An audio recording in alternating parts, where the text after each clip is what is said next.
하나님의 은혜가 여러분들 가운데 함께 하시기를 주님의 이름으로 축복합니다. 오늘 본문의 말씀을 쭉 읽다 보니까요, 하나님과 우리의 관계, 그런데 우리의 삶엔 늘 물질 때문에 또는 누군가를 두려워합니다.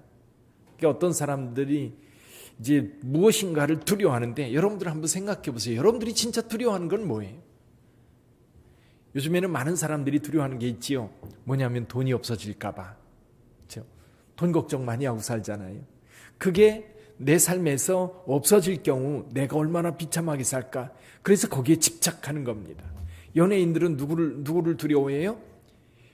연예인들은 이제 많은 사람들이 그들을 보고 있는데 그 무리들을 두려워합니다. 직장 다니는 사람들은 누구를 두려워해요? 바로 이 상사를 두려워하지요. 이 두려움에 뭐라고 그럴까요? 먹이사슬이라고 그럴까요? 그런 사슬들이 있어요. 근데 오늘 본문의 말씀을 통해서 진짜 두려워할 게 뭐냐? 진짜 두려워할 게 뭐냐? 그리고 진짜 걱정할 게 뭐냐? 그런 내용들을 생각해 볼 수 있는 그런 말씀들입니다.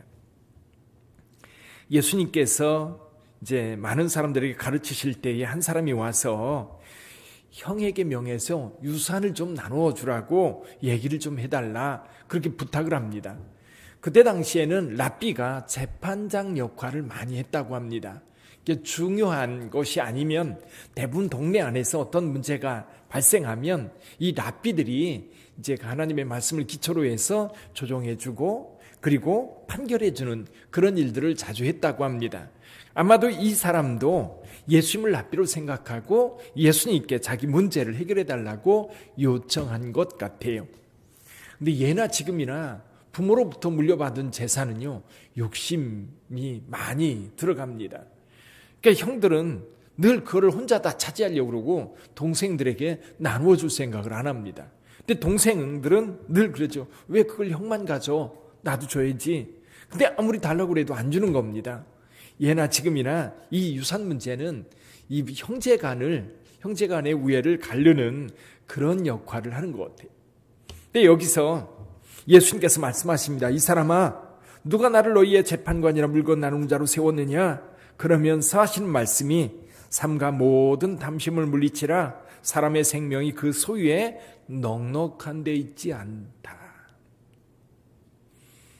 우리가 세상을 살아가는 것 굉장히 중요합니다. 그런데 살아가는 것 굉장히 중요한데 정말 중요한 것이 뭔지를 놓치고 가는 경우가 많다는 거지. 이 욕심을 내다 보면요, 한이 없습니다. 그러니까 오늘날 정말 우리의 삶이 편안해졌어요. 정말 편안해졌습니다. 예전에 어떤 교수님이 이게 책을 읽으면서 이게 타이핑을 해서 옮기려고 하니까 되게 불편한 거예요. 그러니까 이거를 좀 이렇게 렌즈로 쭉 비추면 이게 그대로 컴퓨터로 옮겨지는 그런 것 좀 안 만드나? 근데 얼마 안 있다 그게 나온 거예요. 그러니까 요즘에는 이제 그거를 다 타이핑할 필요가 없습니다. 요즘에는 어플을 깔아가지고 이렇게 비추면 사진 찍으면 그것이 그대로 활자로 치는 것처럼 옮겨집니다. 얼마나 좋은 세상입니까? 근데 문제는 뭐냐면 좋아졌는데 좋아진 만큼 걱정도 없어졌느냐? 그렇잖아요. 걱정이 더 많아진 겁니다. 걱정이 더 많아지는 거예요. 우리의 삶이 편리해질수록 오히려 필수품이라고 생각하는 것들이 점점 늘어나가지고 또 그 필수품이라는 것이 조금 문제가 생기면 걱정, 염려 더 많아진 거예요. 좀 이런 것들을 내려놓으면 편안할 텐데, 그리고 그것에 대해서 기뻐하고 감사할 텐데 불편한 걸 생각하면 염려, 걱정들이 훨씬 더 많아지는 겁니다. 근데 그것을 성경은 탐욕이라고 봅니다. 물론 우리가 편안하게 사는 거 좋습니다만은 그것 때문에 우리가 염려하고 그것 때문에 마음 쓰고 그것 때문에 사람들 간에 갈등 생겨진다면 그거는 탐욕이라고 볼 수 있는 거죠. 그러면서 예수님께서 한 가지 비유를 말씀해 주십니다. 여기 비유로 말씀하시는데 비유의 내용이 이런 거지요. 한 부자가 있었다. 이미 그는 부자입니다. 부자가 있었는데 그의 농사를 줘가지고요, 이 풍년이 들어서 곡식을 저장할 창고가 너무 작은 거예요. 고민하다가 이렇게 생각을 했습니다. 18절에 보니까 내가 이렇게 하리라. 내 곳간 넓고 더 크게 짓고 내 모든 곡식과 물건을 거기에 쌓아두리라. 그리고 생각합니다. 내가 내 영혼에게 이르되 영혼아 여러 해 쓸 물건을 많이 쌓아두었으니 평안히 쉬고 먹고 마시고 즐거워하자 하리라. 근데 그날 밤 하나님께서 이렇게 말씀하십니다. 오늘 밤 내 영혼을 데려가면 그 모든 재물이 누구 것이 되겠느냐? 누구 것이 되겠느냐? 사실 이런 일들은 오늘 우리 현실 속에서도 많이 일어나지요. 정말 죽으라고 일해서 돈 모았는데 이제 살만하니까 암에 걸리고 살만하니까 문제가 생기고 그런 경우들도 굉장히 많잖아요.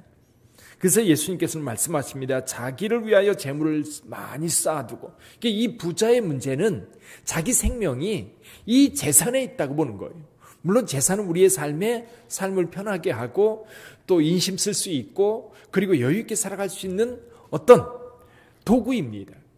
그렇다고 해서 그것이 우리의 생명까지 지켜주지는 못하는 거지. 이건희 씨가 얼마 전에 죽었습니다. 그러면 이 돈으로 생각한다면 그 사람은 뭐 영원히 살아야 될 것 같은데 일찍 가잖아요. 다른 누구보다도 일찍 간 것 같은데 오늘 본문의 말씀이 그거예요. 물질을 의지해서 살아갈 수 있는 것은 한계가 있는 거지. 그러면서 예수님께서 뒤에 말씀을 이어서 갑니다.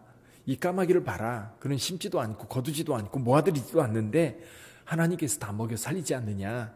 들에 핀 백합화를 보라. 실을 만들지도 않고 짜지도 않는데 솔로몬이 그 모든 영광으로 입은 옷보다도 이 꽃 하나가 더 훌륭했다. 들에 핀 꽃들을 너무 아름답잖아요. 그러면서 예수님께서 하신 말씀이 무엇을 먹을까 무엇을 마실까 구하지 말라. 근심하지 말라. 우리에게는 하나님께서 계시기 때문에 걱정 염려할 필요가 없다는 겁니다. 염려하지 마라. 몇 가지 이유를 오늘 본문의 말씀을 통해서 정리해 볼 수 있어요. 첫째는요, 우리 하나님께서는 우리를 살리시는 분이에요. 우리를 살리시는 분. 우리 하나님께서는 모든 천지만물을 창조하시고 제일 마지막에 인간을 창조하셨어요. 삶의 환경을 다 만들어 놓고 인간을 창조하셔서 인간이 행복하게 살 수 있도록 하셨어요. 이제 오늘 또 우리 하나님은 우리를 죽이려고 우리를 땅에 보낸 게 아니에요. 우리를 살리려고, 우리를 살게 하려고 우리와 함께 하시는 줄 믿습니다. 우리 자녀들을 키우는 부모님들, 자녀가 잘 되기를 바라는 마음 간절하잖아요. 그래서 모든 것을 다해서라도 우리 자녀들이 잘 되기를 바라는 것이 부모의 마음이잖아요. 우리 하나님께서 동일해요. 우리 하나님께서도 우리가 행복하게 살고 또 우리가 여유 있게 살아갈 수 있도록 늘 마음 쓰시는 분이 우리 하나님이세요. 우리 하나님은 우리를 죽이려고 이 땅에 보내신 분이 아니에요. 우리를 살리려고 이 땅에 보내시는 하나님이세요. 그러므로 이 들에 핀 백합화 하나님 그렇게 이쁘게 키우시는 거예요. 까마귀 그냥 내버려둬서 살거나 말거나가 아니라 먹여 살리시는 거예요. 오늘도 저와 여러분들을 이 땅에 보내시고 저와 여러분들을 먹이시는 분이신 줄 믿습니다. 여러 가지 방법을 통해서 우리를 살려주시는 하나님. 또 한 가지는요, 우리 하나님은요, 우리의 필요를 다 아시는 분. 우리의 필요를 아시는 분. 그래서 우리 하나님은 우리의 필요를 따라 채우시는 분이기 때문에 우리가 굳이 그것 때문에 염려하고 걱정하고 거기에 마음 뺏기고 살아갈 필요가 없다는 겁니다. 우리의 필요한 것 하나님이 먼저 아셔요. 그러므로 하나님께 맡기고 하나님의 말씀에 순종해 가면 우리 하나님께서 채워주시는 줄 믿습니다. 또 한 가지는요, 우리 하나님은 이렇게 필요를 채워주시는데 적당히 주시는 분이 아니에요. 가장 좋은 것으로 주시는 하나님. 그래서 염려할 필요가 없습니다. 부모는 자녀에게 귀한 존재입니다. 그래서요, 예수님께서 말씀하시죠. 악한 자라도 자녀가 무엇을 달라 하면 좋은 것으로 준다는 거예요. 생선을 달라는데 뱀을 줄 부모 없고 떡을 달라는데 돌을 줄 부모 없다는 겁니다. 악한 자라도 자기 자식에게는 정말 좋은 것으로 주는 것이 부모예요. 근데 우리 하나님 어떤 분이에요? 좋은 분이에요. 그리고 우리 자녀들한테 좋은 것을 주시는 분. 믿습니까? 여러분의 삶에 가장 적당한 것, 가장 필요한 것, 가장 좋은 것으로 우리 하나님은 주시기를 원하셔요. 그 하나님이 우리 하나님이십니다. 오늘 전체적으로 하는 것이 그거예요. 그러니까 앞에 이 두려워할 자를 두려워하라 할 때에도 정말 우리 하나님의 권세가 어떤 권세예요? 사람의 목숨을 빼앗기도 하고 주기도 하며 뿐만 아니라 지옥에 던지기도 하고 영생으로 드리기도 하시는 분이 우리 하나님이세요. 그러니까 세상 두려워할 것 아무것도 없고요. 오직 하나님을 두려워해야 됩니다. 뿐만 아니라 반대급부로 하나님만이 우리를 또 염려 없이 살게 하시는 분인 것을 우리가 또한 믿습니다. 그래서 저와 여러분들이 신앙생활하면서 구해야 될 것이 있어요. 그것이 뭐예요? 하나님의 나라와 그 의인 거지. 31절 한번 읽어봅니다. 31절 다만 너희는 그의 나라를 구하라. 그리하면 이런 것들을 너희에게 더하시리라. 아멘.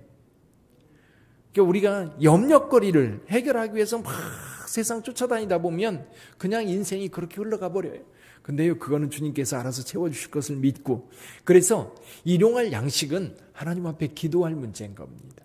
그 주기도문을 통해서 일용할 양식을 달라고 하나님 앞에 기도하라는 거예요. 그러면 저와 여러분들은 뭘 위해서 살아야 돼요? 우리 하나님께서 우리를 세상에 태어나게 했을 때 우리에게 주신 하나님의 목적이 있어요. 그건 하나님의 기쁨이고요, 하나님의 영광입니다. 하나님의 나라의 의입니다. 그것을 위해서 우리가 집중하면 이 모든 것들은 따라온다는 거예요.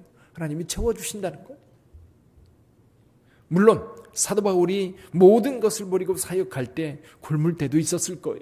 부족할 때도 있었을 거예요. 밖에서 추운 데서 잘 수밖에 없을 때도 있었을 거예요. 그러나 그가 그 사역을 다 하기까지 부족함이 없었어요. 오히려 많은 교회들을 통해서 예루살렘 교회를 섬길 수 있는 그런 방안들도 많이 있었어요. 그래서 사도 바울은 늘 얘기했죠. 나는 부족하지 않았다는 거예요. 내게 능력 주시는 자 안에서 모든 것을 할 수 있었다는 거예요. 무엇을 하려고 할 때 부족해서, 할 능력이 없어서 못하지 않았다는 겁니다.